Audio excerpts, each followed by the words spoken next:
ये जो लोग राधे राधे बोलते रहते हैं ना, अब वृंदावन जाओ राधे राधे, बरसाना जाओ राधे राधे, गोकुल जाओ राधे राधे, नंदगांव जाओ राधे राधे, हर जगह जिसको भी आवाज दो राधे राधे राधे राधे, बस यही आवाज कानों में पड़ती है। कभी सोचा है कि क्यों बोलते हैं राधे राधे? क्यों लोग बार बार कहते हैं राधे राधे? श्री कृष्ण के भी भक्त होंगे तो बोलेंगे राधे राधे। कभी जानने की कोशिश की है? तो ये प्रसंग सुनिए और जानिए कि क्यों कहते हैं राधे राधे। हरे कृष्ण दोस्तों, मैं हूं अनुज शर्मा। एक बार 3 साधु थे, 2 जवान थे, एक वृद्ध हो गए थे। जमुना किनारे बैठे थे, ठाकुर जी के अनन्य भक्त।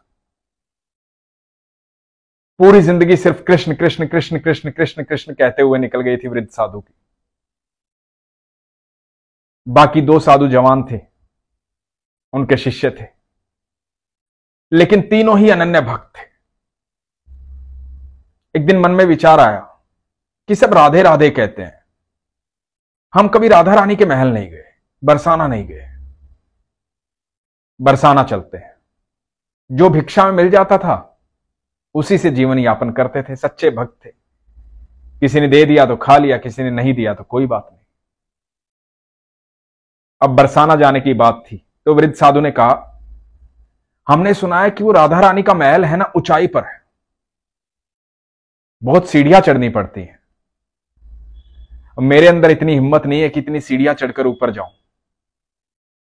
मैं तो यहीं से राधा रानी की मानसिक पूजा कर लूंगा, लेकिन तुम लोग जाकर जरूर आओ, तुम राधा रानी से मिलकर आओ। दोनों ने निर्णय लिया कि बरसाना जा रहे हैं, भिक्षा नहीं मांगेंगे। भिक्षा इसलिए नहीं मांगेंगे क्योंकि वो तो राधा रानी का घर है, वहां तो राधा रानी का महल है, और हम तो ठाकुर जी के भक्त हैं। तो दोनों साधु बरसाना की तरफ चल पड़े। चलते चलते बहुत देर हो गई, भूख भी लगी थी। अब कोई देता था कुछ तो खा लेते थे, नहीं तो नहीं खाते थे। तो पहले साधु ने दूसरे से कहा, भूख लगी है, क्या करें, किसी से मांगे? तो दूसरे ने कहा, नहीं, अरे हम ठाकुर जी के यहां से आए हैं, राधा रानी के मेहमान हैं, राधा रानी खुद इंतजाम करेगी, हम क्यों मांगे किसी से, हम तो मेहमान हैं ना। तो चलो राधा रानी से मिलते हैं, देखते हैं क्या होता है। तो राधा रानी के महल के पास पहुंचे, सीढ़ियां चढ़ी, थक गए थे, ऊपर पहुंचे। ऊपर पहुंच के राधा रानी के दर्शन किए। भूख जोरों की लगी थी, लेकिन कहीं कुछ मिला ही नहीं और किसी ने कुछ दिया ही नहीं। राधा रानी के दर्शनों से तृप्त हो गए, मन प्रसन्न हो गया, आनंद आ गया। पहली बार राधा रानी को देखा था। राधा रानी की अटारी पर जाकर के हर किसी को सुकून मिलता है। वहां ऐसी हवा का झोंका चलता है कि आदमी कितना भी परेशान हो, कितना भी दुखी हो, प्रसन्न हो जाता है, सारी थकान दूर हो जाती है। तो दोनों साधु अटारी पर आ गए, वहीं पर विश्राम करने लगे। रात्रि हो गई, दोनों भूखे पेट ही सो गए। इधर राधा रानी की सेवा करने वाले गोस्वामी जी को स्वप्न आता है। स्वप्न में आती हैं राधा रानी। राधा रानी कहती हैं, गोस्वामी जी, मेरे 2 मेहमान आए और वो भूखे सो गए मेरी ही अटारी पर। आपने इतना भी ध्यान नहीं दिया कि कोई यहां भूखा सो रहा है। तो गोस्वामी जी ने क्षमा मांगी। गोस्वामी जी ने पूछा कि राधा रानी, मुझे तो पता ही नहीं। राधा रानी ने कहा, जाओ उन्हें भोजन करो, मेरी अटारी पर सो रहे, भूखे पेट सो रहे।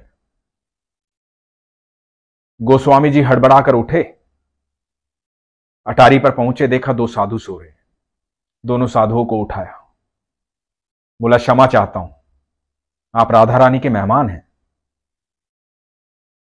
तो साधुओं ने कहा कि नहीं, ऐसा तो कुछ नहीं है, हम तो आए थे दर्शन करने, थक गए थे, कल सुबह वापस जाएंगे। तो गोस्वामी जी बोले कि आपने कुछ खाया नहीं है, मैं भोजन की व्यवस्था करता हूं, आप आराम से बैठिए, मैं भोजन लेकर आता हूं। और गोस्वामी जी भंडारे में गए, प्रसाद लेकर आए, जो भोग का प्रसाद था,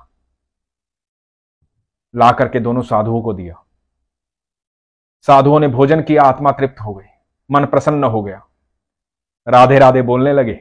गोस्वामी जी को राधे राधे किया, राधे राधे कर गोस्वामी जी चले गए। गोस्वामी जी बड़े डरे हुए थे, घबराए हुए थे, हड़बड़ाए हुए थे, क्योंकि यह शिकायत राधा रानी ने की थी। अब दोनों साधु वहीं अटारी पर फिर से सो गए। राधा रानी स्वप्न में आई। राधा रानी ने आके कहा कि कैसा लगा भोजन।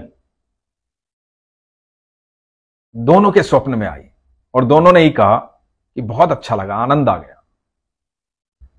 मेहमान हो ना मेरे, ठाकुर के यहां से आए हो, कृष्ण के यहां से आए हो, भोजन में आनंद आया ना, कुछ और व्यवस्था करनी है? तो दोनों साधुओं ने कहा कि नहीं महारानी, आपके दर्शन हो गए, आपको देख लिया, ये सब स्वप्न में चल रहा है। तो राधा रानी ने कहा कि गोस्वामी जी भूल गए, भोजन के पश्चात पान नहीं दिया आपको, मेरे भोग में पान जो चढ़ा था उस पान का बीड़ा आपको नहीं दिया, ये पान भी ले लो, पान ग्रहण करो, आप मेरे मेहमान हो। दोनों ने स्वप्न में पान लिया, राधा रानी को प्रणाम किया और राधा रानी स्वप्न में अंतर्ध्यान हो गई। यह सुबह 4 बजे की बात है। दोनों की एक साथ निद्रा खुली। दोनों ने एक दूसरे की तरफ देखा। दोनों के मुख से निकला, राधा रानी आई थी स्वप्न में, पान दिया, और दोनों ने देखा कि जहां वो सो रहे थे वहीं पर पान रखे हुए थे। वो पान जो राधा रानी ने स्वप्न में दिए थे। पान ग्रहण किया, जोर से राधे राधे चिल्लाए। उसके बाद कभी लौटकर वहां से नहीं आए, बस राधा के होकर रह गए। ऐसी महिमा है मेरी राधा रानी की, ऐसी मेहमान नवाजी की। उन्होंने तो मजाक में कहा था कि हम राधा रानी के मेहमान हैं, कृष्ण के यहां से जा रहे हैं, लेकिन राधा रानी तो राधा रानी है, सबको उतना ही प्रेम करती है, उसे सब सुनाई देता है, सब दिखाई देता है। हमारे मन में जो भी भावना आती है हमारे ईश्वर के पास पहुंचती है, चाहे वो अच्छी हो या बुरी। इसलिए अपने मन को सात्विक रखें, सच्चा रखें, सरल रखें, सहज रखें, प्रेम से परिपूर्ण रखें। जिनके हृदय में राधा रानी और ठाकुर जी निवास करते हैं वो कभी गलत सोचते ही नहीं है और गलत कृत्य करते ही नहीं है। हमेशा अच्छा साहित्य पढ़ें, अच्छी भावना रखें। आप यकीन मानना, जब भी आप सरल भाव से, सहज भाव से, बिना शंका किए कुछ भी ईश्वर से मांगेंगे, कुछ भी उनसे कहेंगे, वो अवश्य सुनेंगे, अवश्य देंगे। कोई भी समस्या आपके लिए बड़ी हो सकती है, लेकिन ईश्वर के लिए कोई भी समस्या बड़ी नहीं है।